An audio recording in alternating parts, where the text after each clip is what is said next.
Ashis Pandey arrest. এবার গ্রেপ্তার আরজিকরের টিএমসিপি নেতা আশিস পান্ডে। সিবিআই জালে সন্দীপের ডান হাত। আরজিকরের তৃণমূল ছাত্র পরিষদের মাথাকে জালে পুরে ফেলল সিবিআই।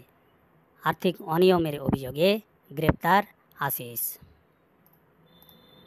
আরজিকর কাণ্ডে ফের নতুন গ্রেপ্তার। আর্থিক অনিয়ম সম্পর্কিত অভিযোগের মামলায় গ্রেপ্তার আশিস পান্ডে। টেন্ডার দুর্নীতি সংক্রান্ত অভিযোগ রয়েছে তার বিরুদ্ধে। আরজিকরের দুর্নীতির চক্রের মাথায় ছিলেন সন্দীপ, আর সেই সন্দীপের ডান হাত ছিলেন আশিস। এমনকি থ্রেট কালচারের সিন্ডিকেটের মাথাতেও ছিলেন আশিস। অভিযোগ এমনটাই।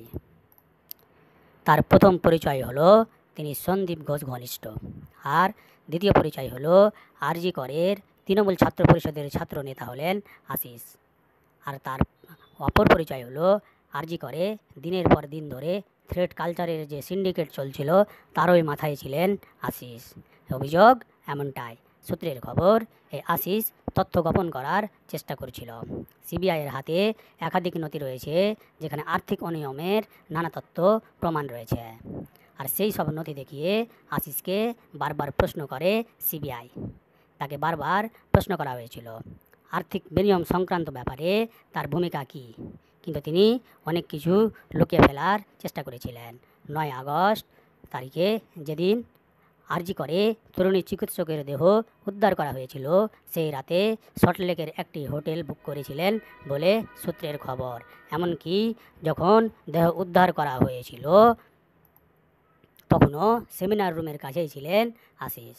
খবর সূত্রের, আরজিকরের টিএমসিপি ইউনিটের সভাপতি আশিস পান্ডে।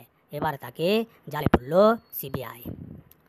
জুনিয়র ডাক্তাররা বলেন এটা একটা বড় পদক্ষেপ নিল সিবিআই। আমরা চাই এমন অনেক মাথা বসে আছে, তাদের এবার গ্রেপ্তার করা হোক। কমিটির কাছে বুড়ি বুড়ি অভিযোগ এসেছিল, এবার তারা কি করে সেটাই দেখার। সূত্রের খবর, সিবিআই একাধিকবার জেরা করেছিল আশিসকে।